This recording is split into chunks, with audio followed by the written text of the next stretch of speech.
Senator Dante Marcoleta is recognized to interpolate. Mr. President, allow me to sponsor the budget of the Office of the Ombudsman.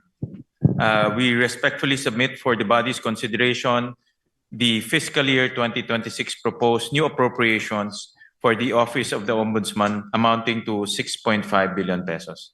Thank you, Mr. President.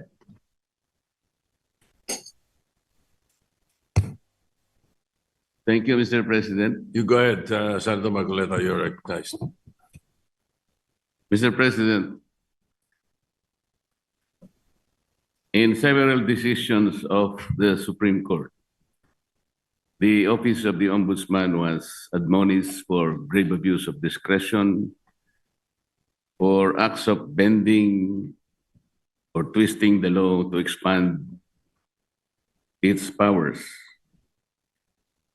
I may cite several jurisprudence if I must. Mr. President,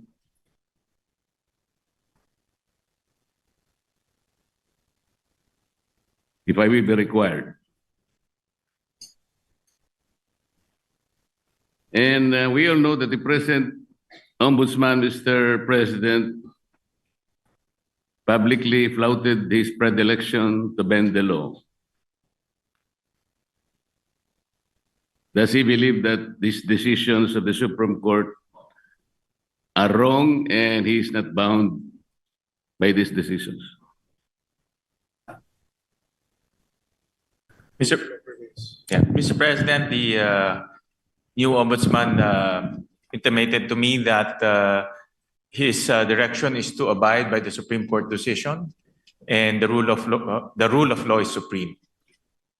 And therefore is not correct, and there is no basis for flouting those statements publicly declared that bending the law is all right, provided that he is not breaking the law.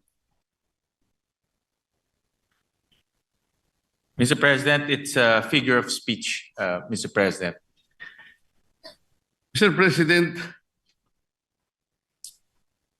why figure of speech? The Office of the Ombudsman is a high office. We are not supposed to be guided by figures of speech. Our people might be misled into believing that it's all right to bend the law, provided we do not eventually break it. It should be explained succinctly, Mr. Speaker. It should be explained very well that that is not correct. That he was wrong in saying that. He was very wrong in confirming and even affirming that publicly in one of our hearings in the Blue Ribbon Committee. Can we expect that, Mr. President, for the Ombudsman to do?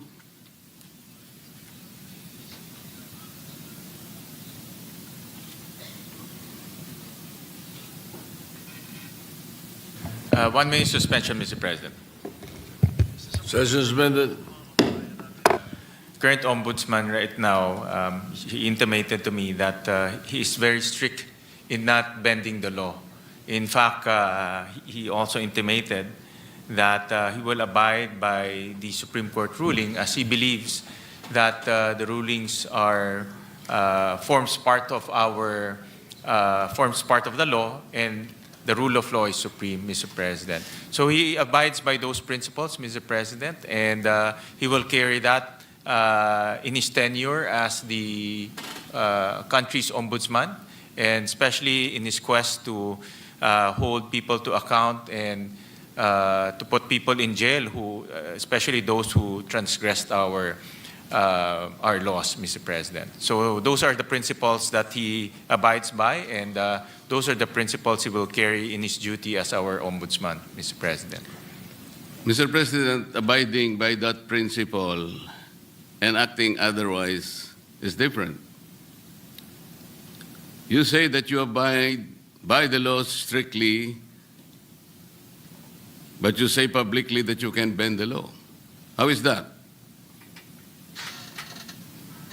Doesn't the public need to be clarified very clearly on this matter, Mr. President? Our people might be confused by that statement. That's why I am asking whether he can make a clarification or he can make public apology for saying that, Mr. President. And this will be good for the country. Well, Mr. President, we thank the good gentleman from Tarlac and Pampanga, Senator Marcoleta, for bringing this up.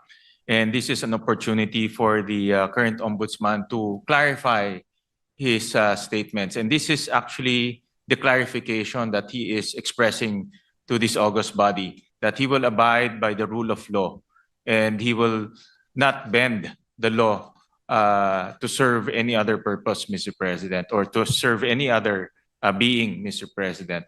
So, Can we, Mr. Sorry. President, that's why this is an opportunity, and as he intimated to me, that he will always put the rule of law as supreme, Mr. President. Mr. President, even for this issue alone, can I respectfully move that maybe we can suspend our rules? I want to hear personally the ombudsman to say it for himself.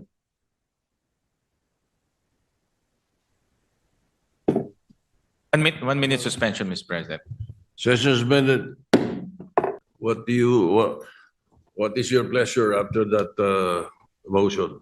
Mr. President, with all due respect to the good gentleman from Tarlac and Pampanga, the Senator Marcoleta, we have very, very rarely given way to such a motion to suspend the rules, especially during budget plenary deliberations, with all due respect to Senator Marcoleta. So I apologize that it may not be possible also this morning, Mr. President.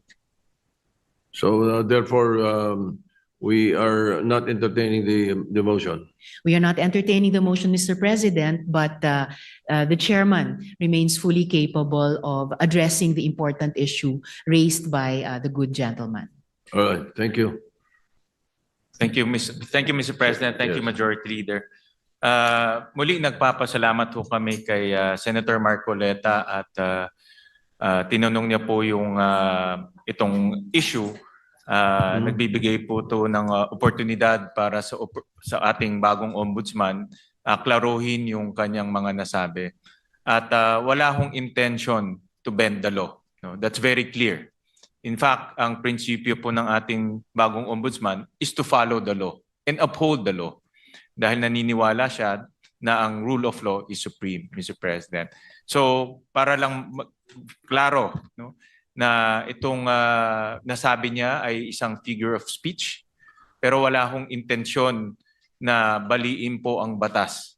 Dahil ang kanyang intensyon ay ipatupad ng batas ng may integridad at may katarungan, Mr. President. Mr. President, kaya ko lang naman po ipinipilit ang bagay na ito sapagkat I think even the ombudsman as a lawyer himself believes in the court doctrine of our legal system, dura lex sed lex. Yung sinasabi nating bending the law will be inconsistent totally with this core legal system. Hindi mo po pwedeng kahit na konti. Tatanong ko nga sana to what extent can you bend the law that can still be acceptable? Hindi po pwede yun. Dura lex sed lex. At ako rin po, sumasang-ayon po kay Senator Marcoleta, the good gentleman from Tarlac, Pampanga, na ang batas po ay dapat ho natin ipatupad. At wala ho yan tinitignan. Kaya ho naka-blindfold po si Lady Justice dahil wala ho tinitignan. At yan rin po ang assurance ho ng ating bagong ombudsman dito po sa bulwagang ito at sa lahat po sa sambayang Pilipino na nanonood ho sa atin na ipapatupad niya ho ang batas na may integridad po. Kasi po, Mr. President, nakakabagabag talaga Sana po figure of speech lang. Pero nagkaroon po kasi ng pagkakataon na hindi figure of speech yun eh. Dahil doon sa isang pagdinig sa Blue Ribbon Committee, nakita naman po nating lahat. When a particular witness applied for witness protection program, and the law is clear, the provisions of law on the requirements on how to apply for a witness under the witness protection program, nandun po lahat yun eh. The enumerations, the requirements are exclusive. Pero sinabi po ng ating ombudsman, then the Secretary of Justice, pinipilit po merong restitution. I advise him that he cannot do that because restitution does not appear in the law. But Mr. President, he insisted. So doon po nagkakaroon ng problema. While publicly, he declares that he upholds the law to the fullest. Pero in reality, it is not being done. How can you put a requirement which is not in the law? And he said that was his opinion. His opinion will not even matter, Mr. President. Does that opinion will even prevail over the strict provision of law? Yun po yung aking ikinatatakot, ikinababahala, na nami-mislead po yung ating mga mamamayan eh. Pati ang ating processes po ay nalalagay sa alanganin. That's why this is very important. Na kailangan po masettle natin ang issue ito. We cannot bend the law.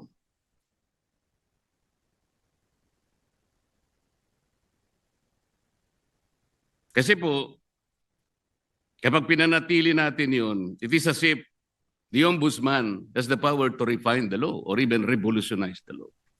No one can do that, Mr. President.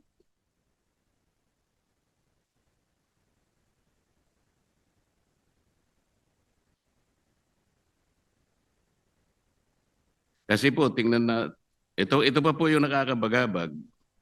Still falls on this very subject, Mr. President. Kamakailan lamang po ang ating current ombudsman ay nag-announce na sa mga darating na araw, meron pong may issuean na warrants of arrest. Na mga iba po ay kasama pa natin sa kapulungan ito, Mr. President. Mr. President, may I ask whether the Office of the Ombudsman has the power to issue warrants of arrest?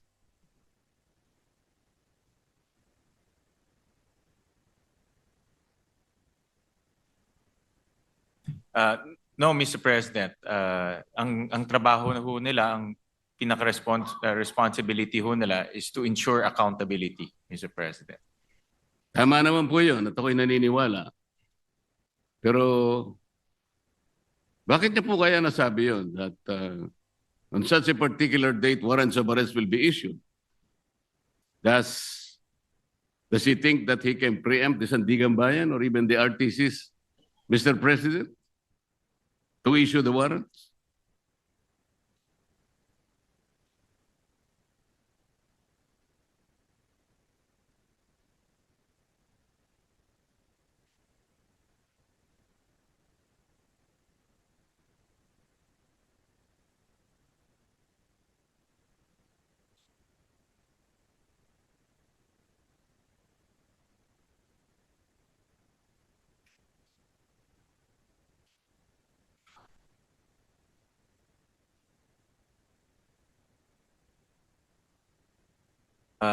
Mr. President, this is a indicative timeline. Meron ho kasing sinusundan ng ombudsman na timeline at base po doon sa mga nakita nilang ebidensya, nakita ho nilang mga krimen na ginawa po ng iba't ibang personalidad.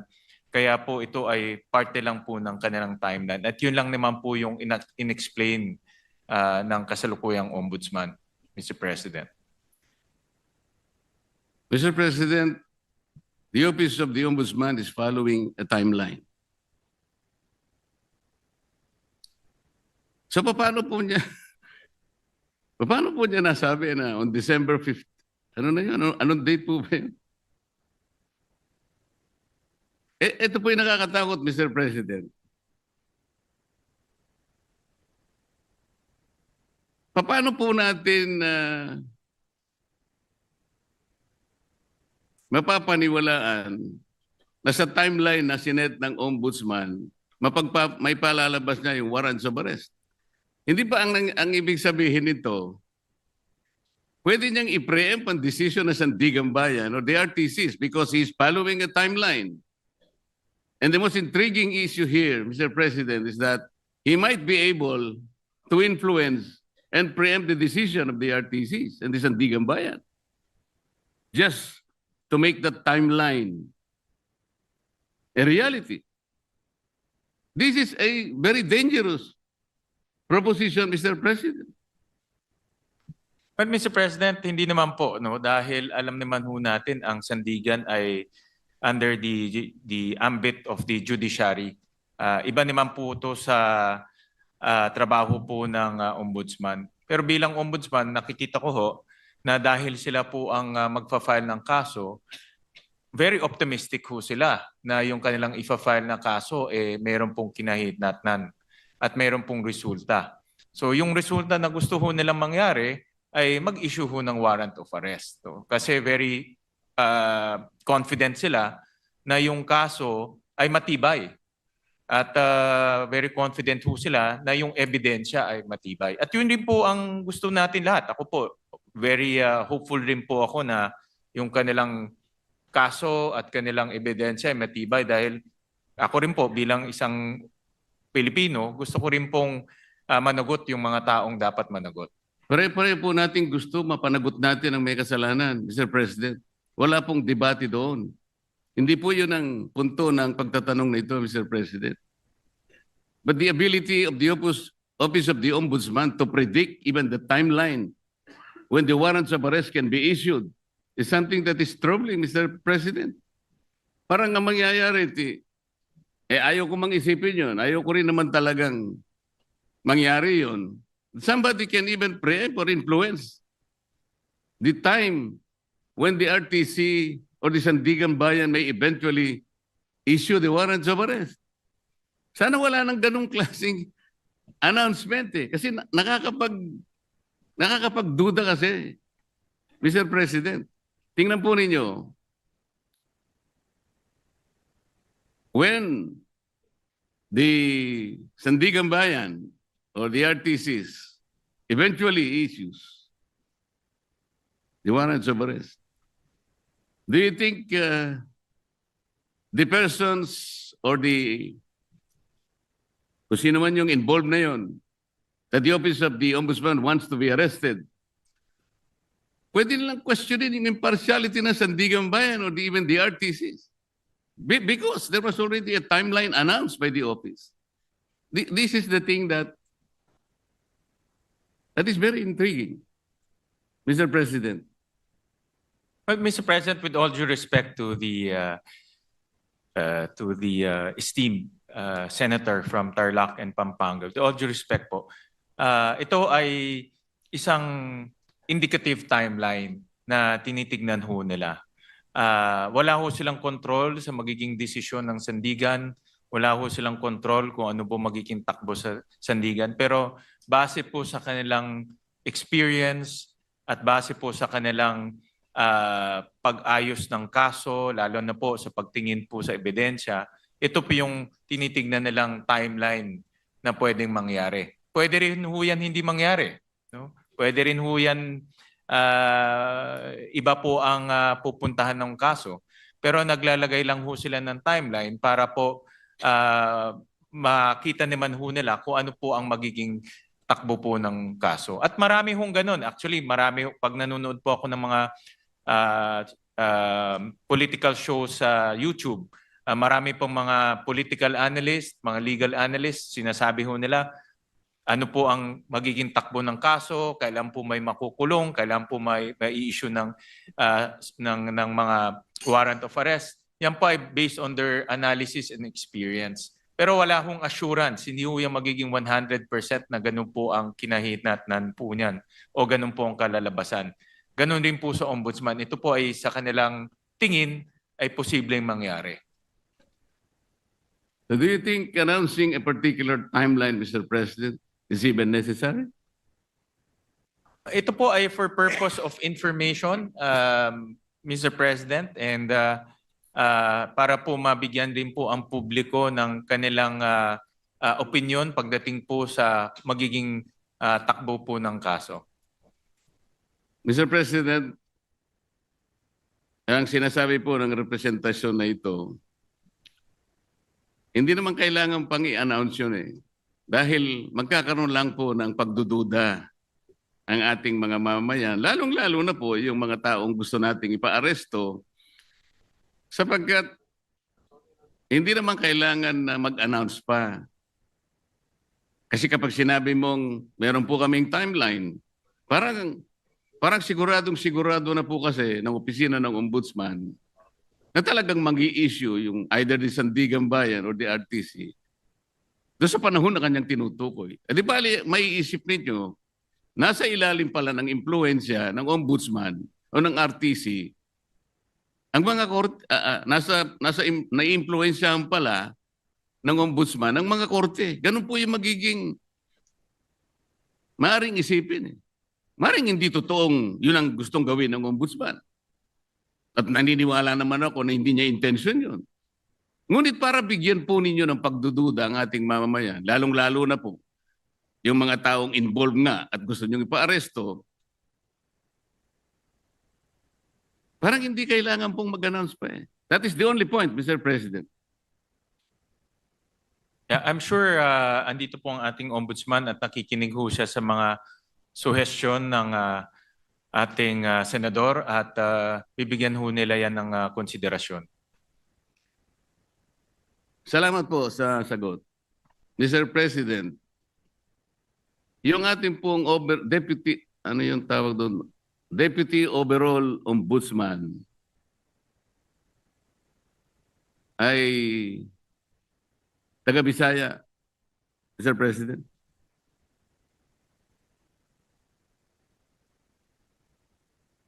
Yung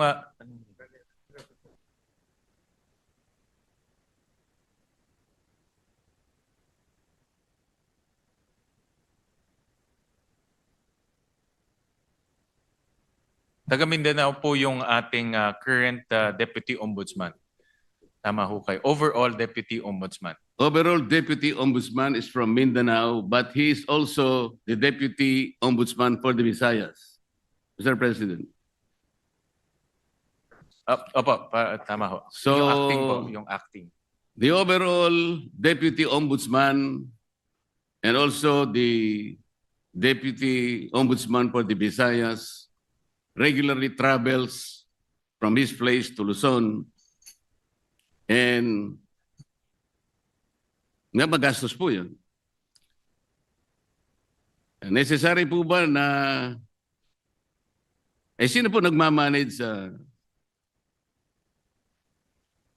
Ombudsman Office sa Cebu?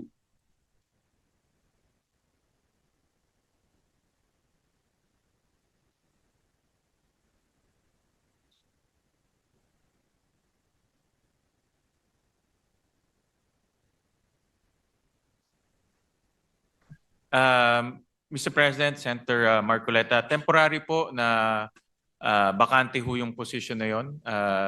Pero later on ho, ma-field up rin ho yung position.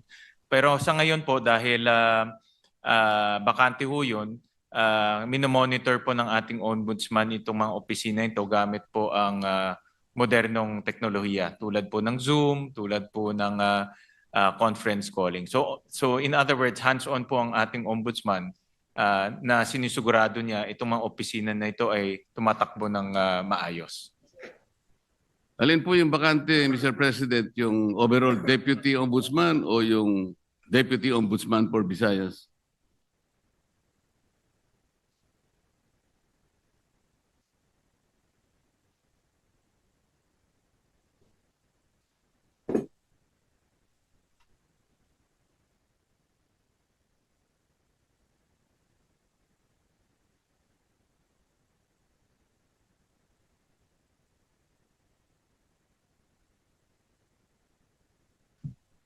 Ang bakante po ay yung overall deputy ombudsman for ito po ang bakante po. Yung overall deputy ombudsman ang bakante po. Yes. Dahil po suspended yung current overall deputy ombudsman. Kasi po kaya ko tinatanong to, Mr. President, napakagastos po yung regularly na pagta-travel po ng Deputy Ombudsman. Galing pa siya ng Mindanao. Meron pa siyang gawain dito sa Maynila dahil nga overall Deputy Ombudsman. Naisip ko po na unnecessary expense po yan sa opisina ng Ombudsman. Ang direction po ng ating bagong ombudsman ay talagang gawing episyente po ang opisina. Natural lang naman po kung may bagong liderato, inaayos niya yung kanyang opisina sa nakikita niyang pinaka-episyenteng struktura, Mr. President. So, hindi naman po nila intention na maging bakante to at later on rin po ay malalagyan din po ng tao. Pero tinitignan nila kung anong pong paraan o anong pong structure ang pinaka magiging episyente po para po sa ombudsman offices, Mr. President. Mr. President, bago po naging ombudsman ang aking kaibigan, siya po ay magkaibigan naman tayong dalawa. Ikaw naman, dinideny mo yata eh. Yun nga sinasabi ko, kaibigan pala kayo. Yun nga sinasabi ko. Narinig niyo yata ako, Senator Marcoleta. Bago po siya naging ombudsman, Mr. President, siya po ay kalihim po ng ating Department of Justice.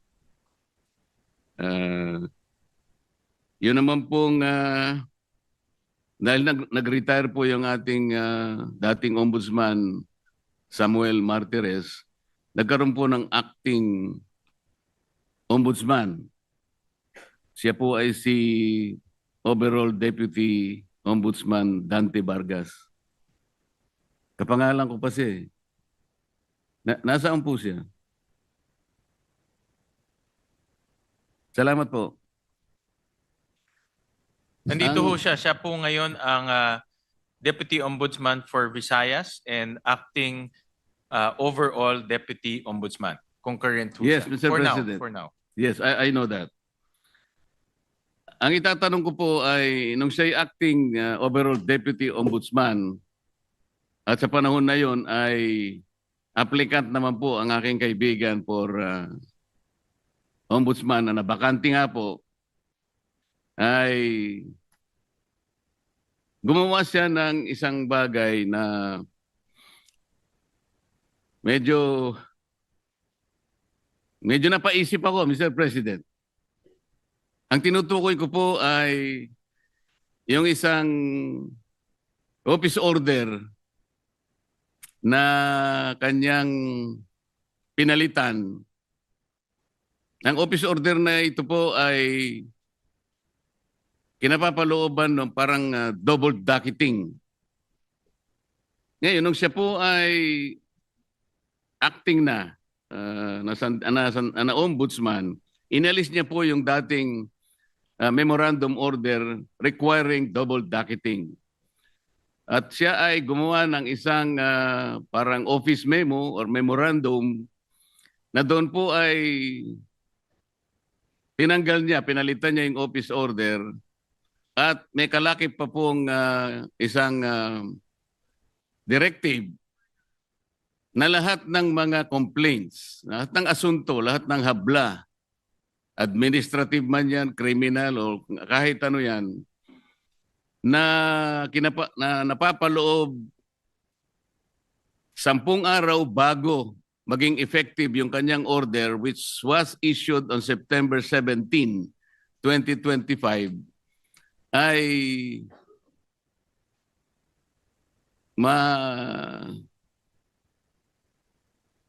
mawawala po yung sa docket.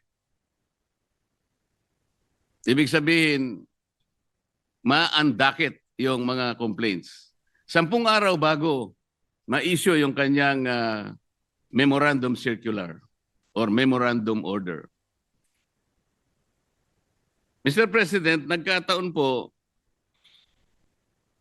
kung di ako nagkakamali, September 15 yata, ay nag-file ng complaint sa maraming opisyales ng ating pamahalaan. Kasama po yata si noon ay dating Secretary of Justice, ang aking kaibigan. Sa makatid, napaloob po siya doon sa 10 araw na siya sinasabi doon sa kanyang directive na mawawala po yung docket. Ang ibig sabihin po noon, Mr. President, pag nawala yung docket number, hindi na siya magiging active case kung hindi siya ay malalagay sa kategoriyaan na mga cases under evaluation. Ibig sabihin, Mr. President, wala pang active case, wala pang kaso. Sapagkat nawala ngang visa yung naunang office order nung dating Ombudsman Samuel Martires. Yun po ang naging daan, Mr. President, kung kaya nakapag-issue ng clearance ang opisina ng Ombudsman. At dahil nga po, mistulang walang kaso laban sa aking kaibigan, nasama siya doon sa shortlist na pagpipilian ng ating Pangulo na susunod na Ombudsman ng ating bansa. Mr. President, wala bang, yung bang pangyayaring yun ay, is there something much to be desired in the entire process, Mr. President? Parang ang nangyari, nakagawa ng gano'n yung overall ombudsman nang hindi naman maliwanag what is the visible public service na pwedeng nakamit ng ating mamamayan doon sa ginawa niyang pagpapalit ng office order.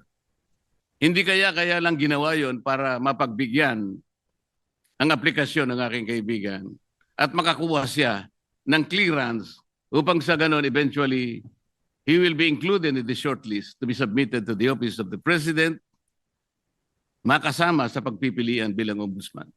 Yun po yung aking gustong malaman, Mr. President.